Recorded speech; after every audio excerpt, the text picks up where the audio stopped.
오늘 본문의 말씀을 통해서 안 된다고 낙심 말고 되는 길로 가라. 안 된다고 낙심 말고 되는 길로 가라는 말씀 제목으로 하나님 말씀 전하겠습니다. 지난주에 우리는 이스라엘 초대왕 사울이 하나님의 인도하심을 따라서 사무엘을 만나는 과정을 보았습니다. 결과를 보고 났을 때에는 그런 거였구나.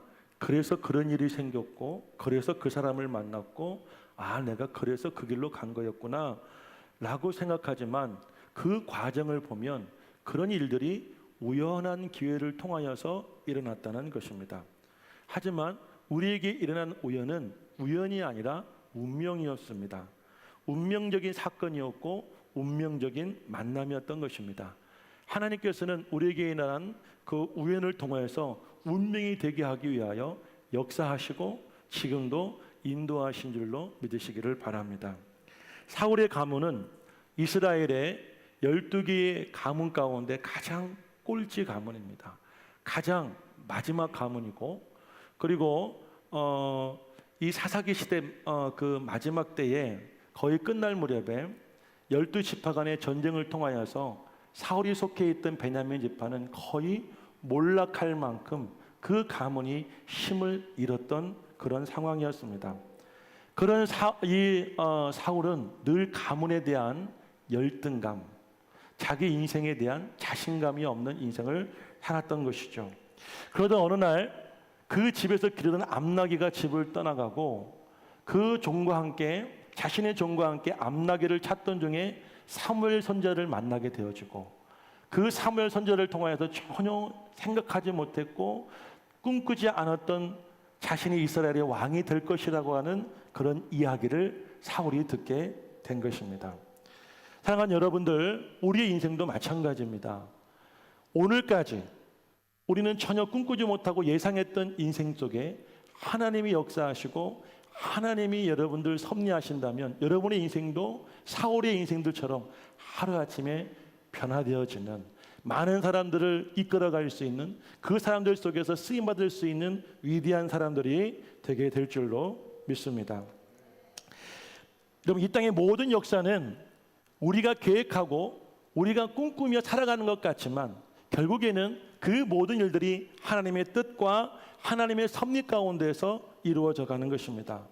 그러므로 여러분들, 오늘까지 여러분의 인생에 보잘것이 없다고, 그 보잘것없는 인생 속에서 우리는 패배감과 열등감을 가지고 살았다 하더라도 하나님이 오늘 이 시간 이 사울에게 역사하듯 여러분의 삶에 관여하시고 역사하기만 하신다면 여러분에게도 기적이 일어나고 여러분의 인생도 지금과 다른 그런 놀라운 축복의 삶을 살게 될 것입니다.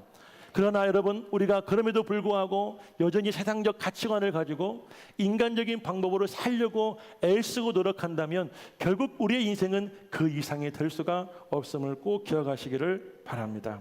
그러면 우리는 어떤 길로 가야 될까요? 오늘 말씀의 제목처럼 늘 안 된다고 주저앉고 낙심하는 그 길 속에서 과연 오늘부터 우리가 가야 될 길이 어떤 길일까요? 오늘 본문의 말씀은 이제 곧 이스라엘의 왕이 될 사울에게 사무엘 선지자가 붙잡아 놓고 앞으로 이런 일이 일어날 것이다, 네가 이렇게 살아야 된다고 하는 가르침의 말씀입니다. 사무엘이 사울에게 주었던 교훈이 오늘 하나님께서 우리에게 주시는 교훈으로 받고 여러분의 인생도 변화되어지는, 여러분 이전과 다른 사울의 인생으로 살아갈 수 있기를 주의 이름으로 간절히 축복합니다. 그럼 첫 번째로 우리는 어느 길로 가야 될까요? 함께 읽어볼까요? 다 같이 읽습니다. 시작.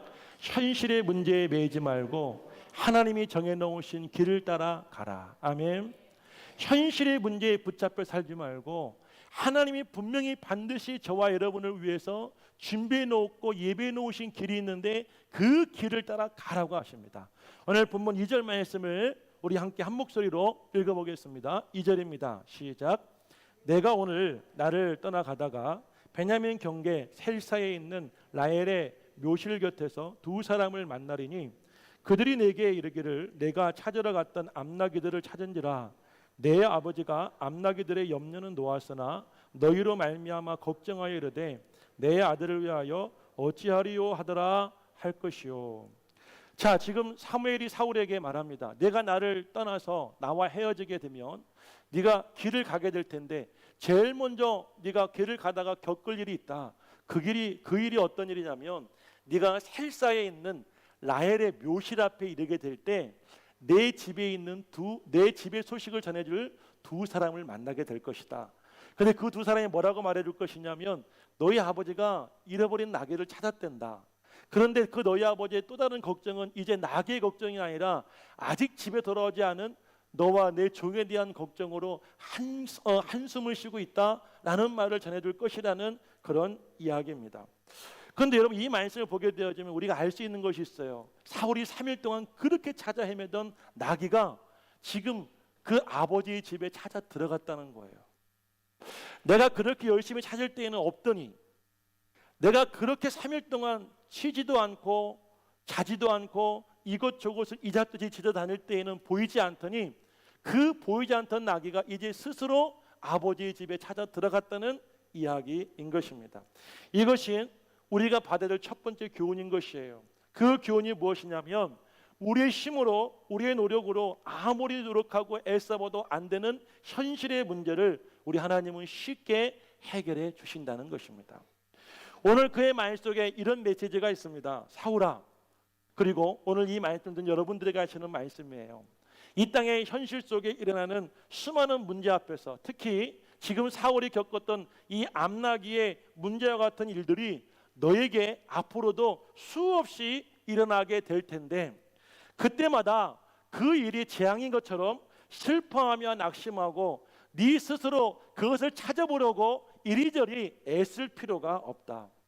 내가 그토록 힘들어하고 풀 수 없었던 현실의 암나귀 문제는 내가 하나님이 이렇게 쉽게 해결해 놓았다.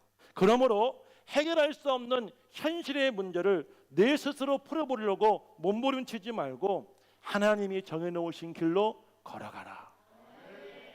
믿으시면 아멘 하시길 다시 한번 축복합니다. 그런데 여러분들, 이 사울이 그 소식을 전해드린 장소가 굉장히 의미 있는 장소예요. 거기는 라헬의 묘실 곁이었습니다.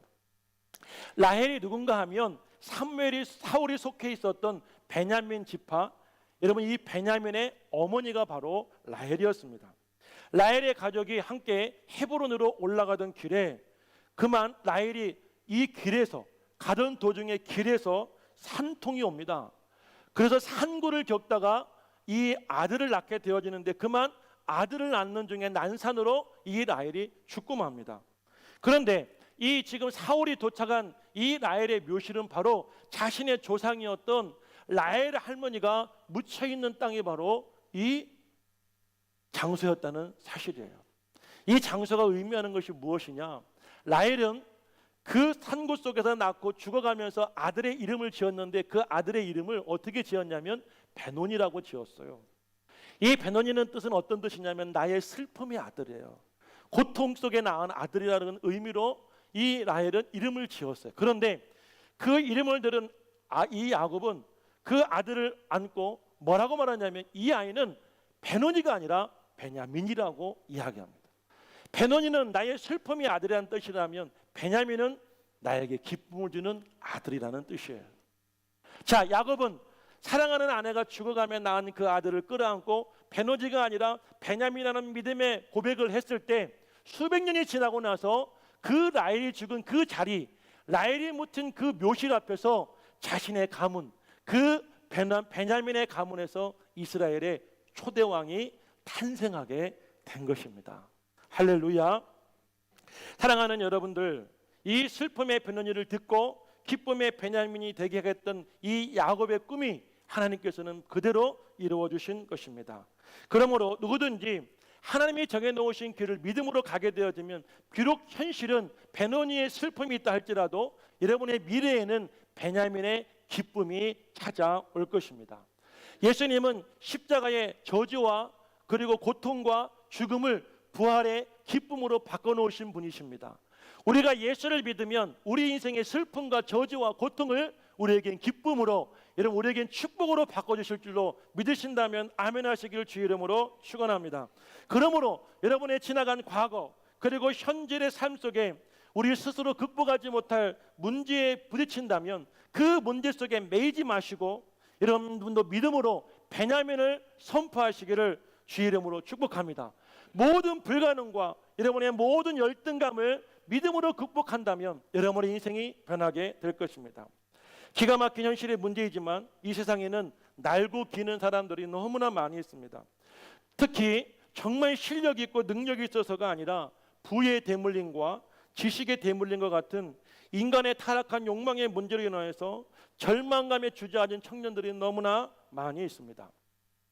최근에 조국 전 법무부 장관의 가정에 범죄로 인하여서 우리 젊은 청년들의 이 받은 상처와 고통은 아직까지도 회복되지 않고 있습니다. 사랑하는 여러분, 우리 자녀들은 열심히 공부하고 자신의 인생을 최선을 다해서 준비했습니다. 그런데 그들과 경쟁하면 번번이 패배하고 그들에게 질 수밖에 없는 이 세상의 구조 속에서 지금 우리는 살아가고 있는 것입니다.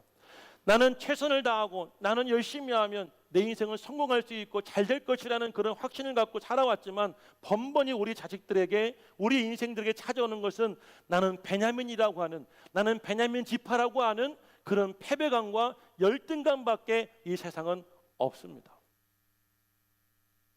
있지도 않은 스펙을 만들고 하지도 않은 경력을 허위로 만들고 그것들을 가지고 원하는 대학에 갑니다. 그러면 그 대학에서 그 아이들을 여러분들 합격을 그리고 불합격을 정하는 그분들은 자신의 부모님과 연관되어 있는 사람들이에요. 어떻게든지 부모님과 관계 있는 사람들이 비슷한 성적의 사람, 이왕이면 좋은 것을 가진 사람이라면 내가 알고 있는 내 위의 사람의 자식을 뽑아주지 누가 나와 상관없는 자식을 뽑아주겠습니까? 우리는 여러분들 스스로가 나는 베냐민 사람이야, 나는 열등감과 패배적인 그런 생각을 가지고 살아왔다고 한다면 이제부터는 우리는 그들의 방식이 아니라 우리의 방식대로 살아가야 합니다.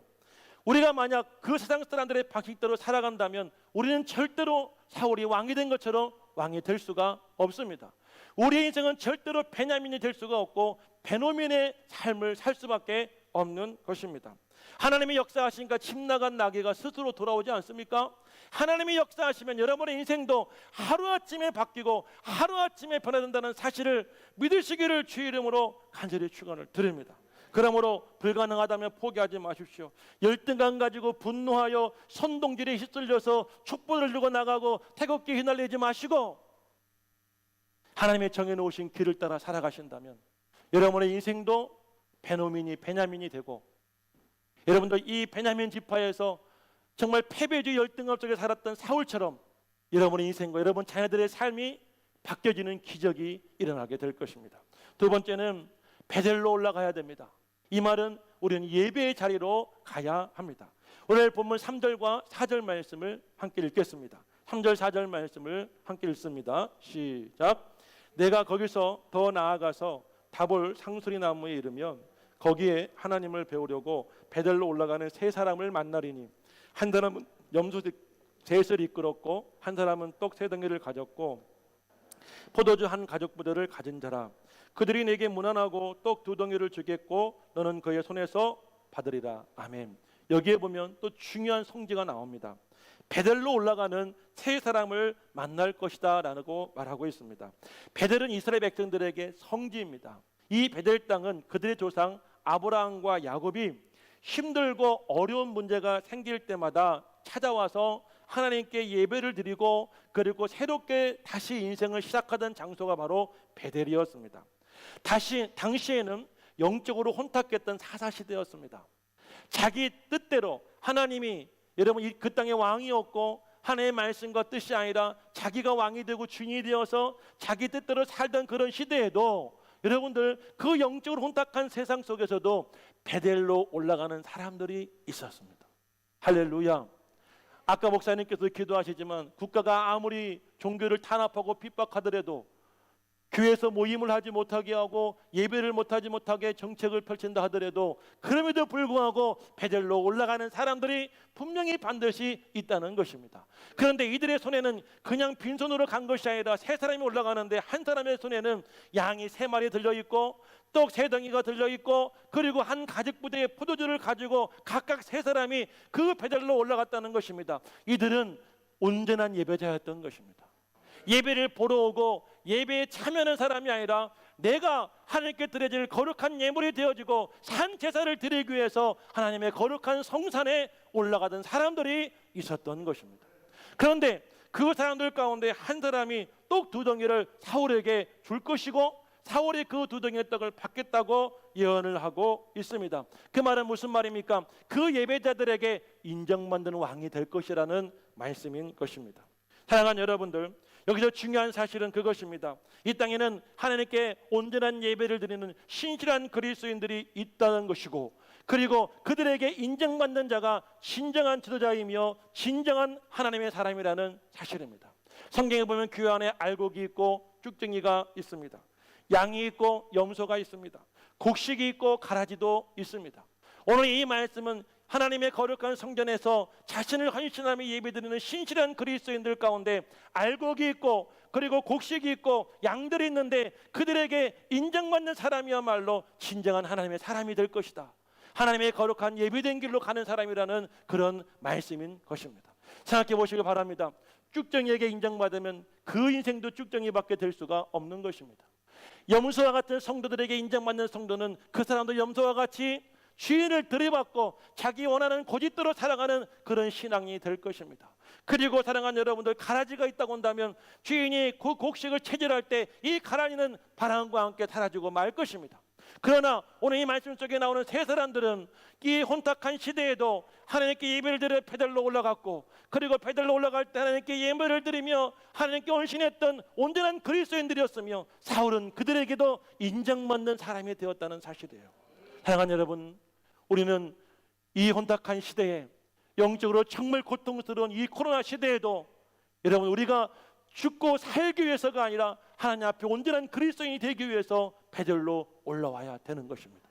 그리고 이왕 올라올 때는 우리가 여러분의 예배자가 되어야 됩니다. 예배를 보러 오는 자가 되면 안 됩니다. 구경꾼이 되면 안 됩니다.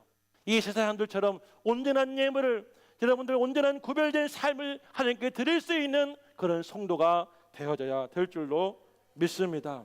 할렐루야. 사랑하는 여러분, 왕권은 예배를 통해서 나옵니다. 가정 안에서의 영권도 리더십도 예배를 통해서 나옵니다. 아버지가 어머니가 예배를 통하여 하나님 은혜를 받고 하나님께 온전한 예배자로 인정받을 때 자녀들에게 존경을 받고 인정을 받습니다. 세상의 지도자들도 마찬가지입니다. 여러분들, 이 땅을 주관하시고 역사하시는 하나님 앞에 인정받는 지도자야말로 백성들에게 인정을 받고 그들에게 사랑을 받는 지도자가 될 것입니다. 할렐루야. 그러므로 사랑하는 여러분, 우리도 마찬가지예요. 우리가 하나님께 정해놓으신 길을 가기 원하신다면 하나님께 우리에게 예비하시고 하나님께 우리에게 말씀하신 예배의 자리에 서야 합니다. 그것도 온전한 예배자로서 그 자리에 설 때 하나님께 인정받고 쓰임받게 될 줄로 믿습니다. 예배가 기본이고 예배가 우선입니다. 사랑하는 여러분들, 우리가 예배하지도 않는데, 예배 오지도 않는데 하나님이 어떻게 하나님의 사람이라고 하여 그 사람을 쓰실 수가 있고 그 사람을 세우실 수가 있겠습니까? 곧 위드 코로나 시대가 올 것입니다. 세상은 더 이상 코로나를 감당할 수가 없습니다. 코로나와 싸워 이겨보려 했지만 그러면 그럴수록 더욱더 강한 변이가 생겨나고, 그렇게 시간이 지나면서 이제 백성들은 더 이상 버틸 수 없는 한계에 다다랐습니다. 이제 여러분들, 우리가 잃었던 예배를 다시 찾아야 합니다. 잃었던 예배를 다시 회복해야 합니다. 그리고 이 땅에 교회들이 다시 일어나고 진정한 그리스도인들을 통하여서 모든 백성들의 여러분들 그 허물었던 마음, 잃었던 마음을, 상처받던 마음을 다시 세울 수 있는 사울과 같은 사람들이 다 될 수 있기를 주의 이름으로 간절히 축복합니다. 세 번째는 성령받아 하나님의 사람이 되어야 합니다. 세 번째는 성령받고 하나님의 거룩한 사람이 되어야 합니다. 오늘 본문 5절 말씀을 함께 읽습니다. 5절입니다. 시작. 그 후에 내가 하나님의 산에 이르르니 그곳에는 블레셋 사람들의 영문이 있느니라. 내가 그리로 가서 그 성읍으로 들어갈 때에 선지자의 무리가 간당에서부터 비파와 소고와 저와 수금을 앞세우고 예언하며 내려오는 것을 만날 것이요. 영적으로 캄캄한 사사시대였지만 깨어 기도하며 하나님의 음성을 듣는 백성에게 전파하는 선지자들이 있었다는 것입니다. 그들이 온갖 악기를 연주하며 찬양하고 하나님의 일을 예언하며 내려올 것이라는 말씀입니다. 이어서 6절 말씀을 읽어봅니다. 6절입니다. 시작. 내게는 여호와의 영이 크게 임하리니 너도 그들과 함께 예언을 하고 변하여 새 사람이 되리라. 할렐루야. 신약 시대에는 오순절 성령의 역사를 통하여서 하나님은 하나님의 사람들을 변화시켜 주셨습니다. 하지만 구약 시대에는 달랐습니다. 하나님은 어떤 특정한 사람에게 어떤 특정한 때에 어떤 특별한 일을 맡기기 위해서 성령을 보내주셨고 그 사람을 통하여서 하나님은 일하셨습니다. 지금 사울이 왕이 된 것도 바로 그런 때인 것이고 그런 하나님의 역사인 줄로 믿습니다. 그런데 하나님께서는 그 사울을 어떻게 쓰시냐? 오늘 6절의 말씀에 내게는 여호와의 영이 크게 임하리니 너도 그들과 함께 연을 하고 변하여 새 사람이 되어 하나님은 이스라엘 왕으로 사용하시는 것입니다. 예수 믿는다고 그냥 복 받는 것이 아닙니다. 교회 나와 기도하고 믿음으로 잘 되는 것이 아닙니다. 오늘 6절의 말씀처럼 우리에게 여호와의 영이 크게 임하고 그리고 여러분들 우리도 여호와의 연의 말씀 우리 입에서 나오고 그리고 우리가 여러분들 영적으로 거듭나고 변하여 새 사람이 되어지면 하나님은 저와 여러분을 들어 쓰시게 될 것입니다. 할렐루야. 우리가 예수를 믿지 않는 세상 사람들과 구별되어지고 뿐만 아니라 그들 속에서 잘 되는 방법, 그것은 성령을 받는 것입니다. 성령을 받으면 우리에게 권능이 임합니다. 성령을 받으면 우리가 변하여 하나님의 새 사람으로 변하게 됩니다. 성령을 받으면 사람이 바뀌게 된다는 사실이에요. 이전에 내가 아니라 하나님의 능력의 사람으로 내가 바뀌게 된다는 것입니다. 겉사람은 변함이 없는 것 같지만 우리의 속사람이 완전히 새 사람이 되는 것입니다. 오늘 9절의 말씀을 보니까 하나님이 사울에게 새 마음을 주셨다고 하고 있습니다. 하나님께서는 사울을 완전히 다른 사람으로 변화시켜서 전과 다른 지혜와 능력으로 이스라엘의 왕이 되게 하셨습니다. 사랑하는 여러분, 우리가 이 세상 속에서 하나님을 믿지 않는 사람들과 함께 살면서 그들보다 탁월하고 그들보다 앞서고 그들보다 뛰어난 사람이 되어서 소위 성공할 수 있는 힘은 성령을 통해서만 가능합니다. 우리는 이 땅에서 성령을 받고 하나님의 능력이 임하여 세상 가치관이 아닌 성령적 가치관, 하나님의 말씀적 가치관을 가지고 우리가 살아가는 새로운 사람이 되어져야 합니다. 그렇지 않고서는 이 땅에서 하나님의 뜻을 감당할 수 없는, 하나님의 뜻이 무엇인지 알 수 없는 여전히 똑같은 사람으로 살 수밖에 없을 것입니다. 그러나 성령이 임하면 평범한 사람이 비범한 사람이 됩니다. 성령이 임하면 자연적인 사람이 초자연적인 사람이 되는 것입니다. 어제까지 이스라엘의 작은 지파 베냐민 지파에 속해 이스라엘의 왕이 되리라고는 꿈에도 생각하지 못했던 사울이 이제는 이스라엘의 왕이 될 수 있는 자질, 왕으로서의 리더십의 권위가 바로 이 성령을 통해서 사울에게 주어진 것입니다. 우리 7절 말씀을 함께 읽어보겠습니다. 7절입니다. 다 같이 시작. 이 징조가 내게 임하거든 너는 기회를 따라 행하라. 하나님이 너와 함께 하시느니라. 여러분, 기회를 따라 행해야 합니다. 여기서 기회란 말은 무슨 말이냐면 내게 주신 하나님의 능력을 따라서 말씀입니다. 능력이란 말을 헬라 말로 두나미스라고 합니다. 이 두나미스는 영어로 다이나마이트. 하나님께서 우리에게 기회를 주셨다. 그 말은 다이나마이트와 같은 우리에게 힘을 주시고 폭발적인 능력을 주셨다는 말씀인 줄로 믿으시기를 주의 이름으로 축복합니다. 하나님께서 우리에게 주신 그 능력, 그 성령을 따라 두려워하지 말고 당당하게 세상을 향하여 나아가십시오. 그럴 때 무슨 일이 벌어지느냐? 여기저기 빵빵하고 터지는 것입니다. 모든 불가능이 터집니다. 모든 열등감이 터집니다. 이제까지 여러분의 악기를 맞았던 모든 장애물들이 터져서 사라지고 없어지며 여러분의 길이 열려지는 기적이 일어나게 되어지는 것입니다. 이스라엘 백성들이 어떻게 홍해를 건넜습니까? 어떻게 요단강을 건넜습니까?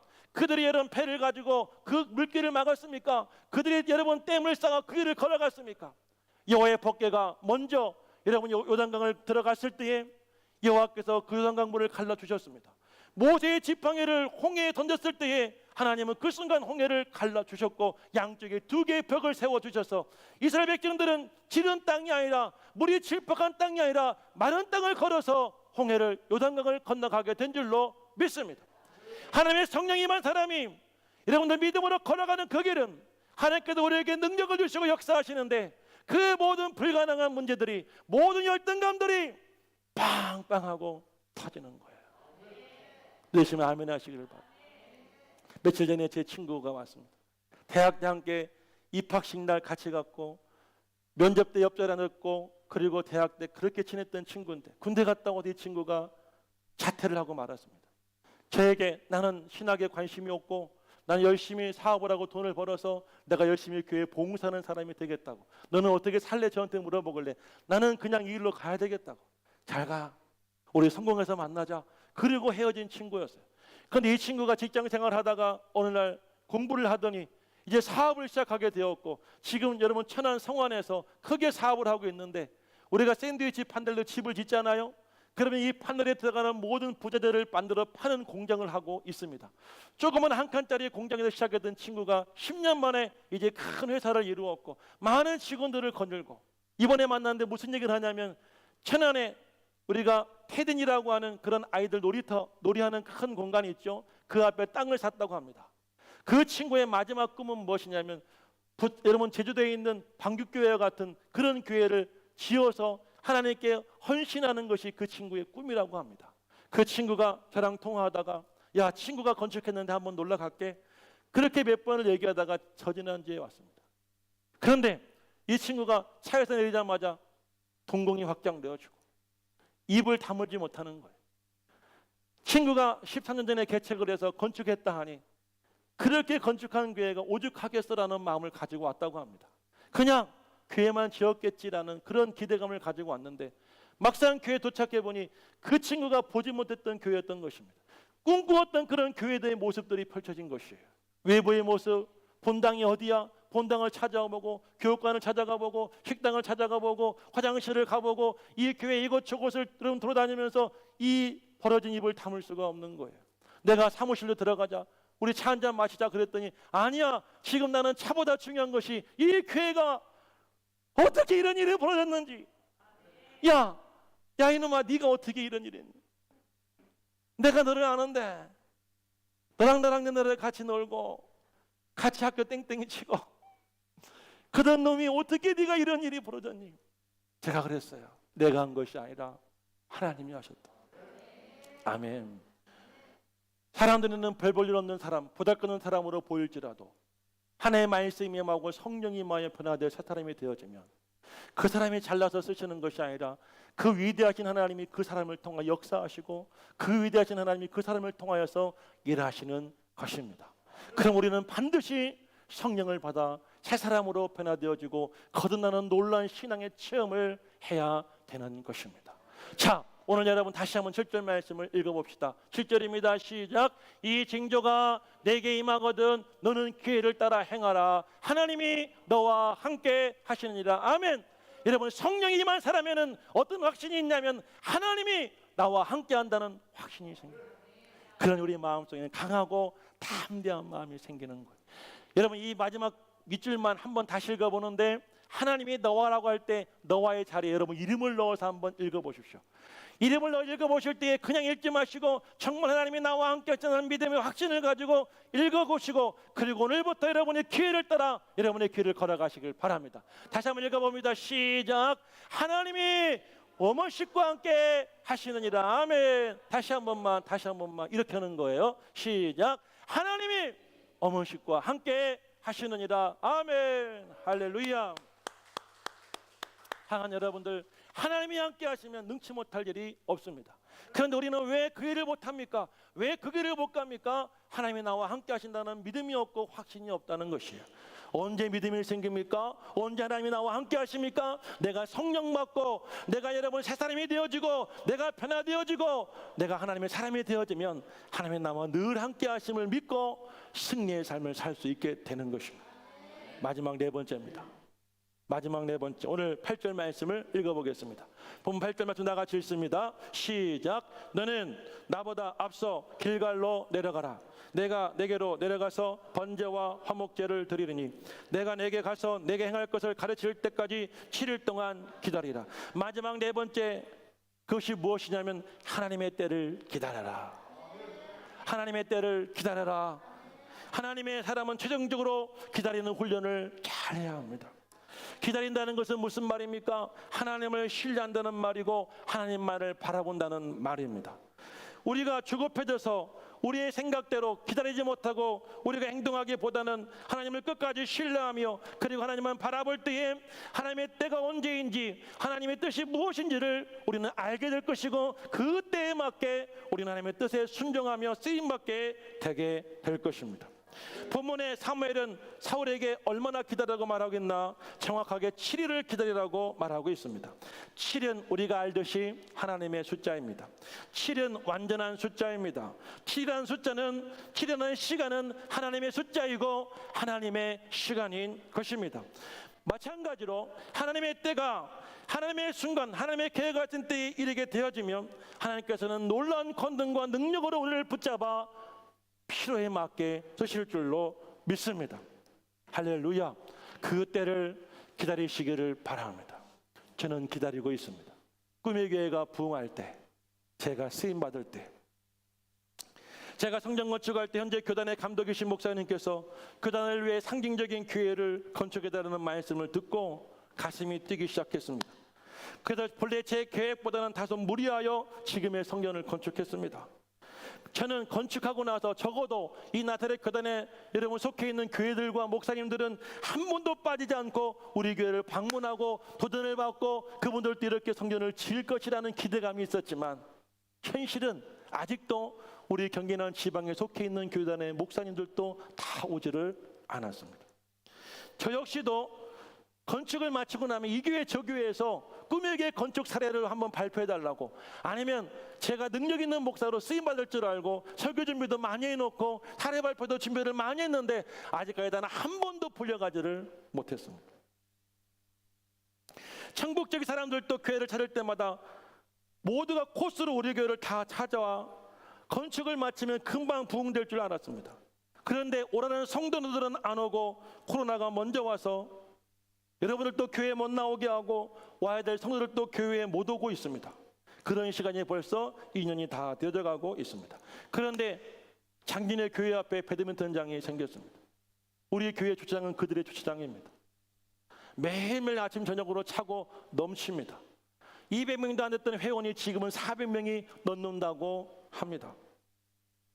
그리고 교회 입구에 신축 아파트를 짓고 있습니다. 이것이 다 우연일까요? 저는 요즘 하나님 앞에 엎드려 기도할 때마다 하나님의 시간이 점점 다가오고 있다는 생각이 듭니다.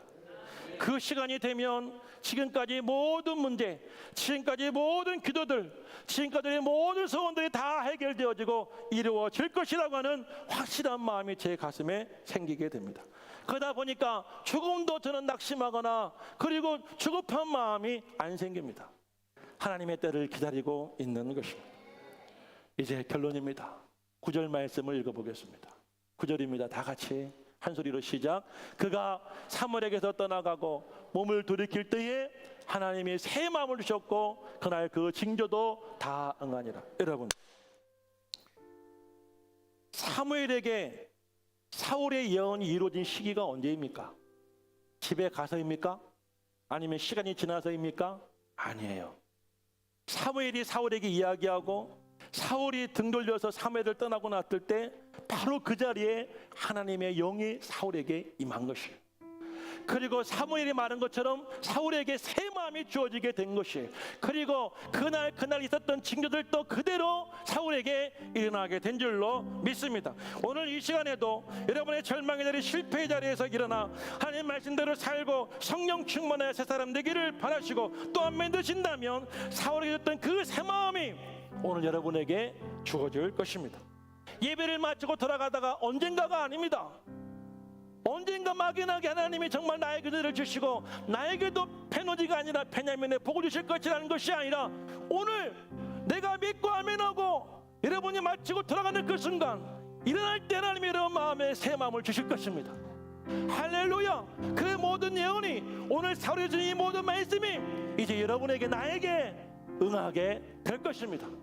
이 놀라운 역사는 어떤 사람들에게, 베델로 올라가는 사람들에게, 실패자 낙심하지 않고 하나님이 정해놓으신 길을 가겠다고 결심하는 자들에게, 그리고 하나님의 영을 받아 하나님의 사람으로 거듭나고 새 사람이 된 사람들에게, 그 사람이 나와 함께한다는 그 믿음을 가지고 능력을 따라 행하는 사람들에게, 그리고 마지막으로 믿음으로 기다리는 사람들에게 분명히 반드시 꼭 임하게 될 것입니다.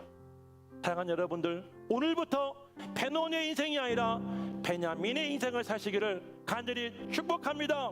열등감 가지고 살지 마십시오. 패배주의 속에 살지 마십시오. 그들의 방법이 아니라 이제 우리는 성경적인 방법으로, 하나님이 주신 방법으로 그 뜻대로 살아가셔서 하나님께 쓰임받고 이 세상 속에서 하나님의 영광을 드러낼 수 있는 거룩한 주 백성들이 다 될 수 있으시기를 예수님 이름으로 간절히 축원합니다. 우리 함께 찬양하고 기도하겠습니다.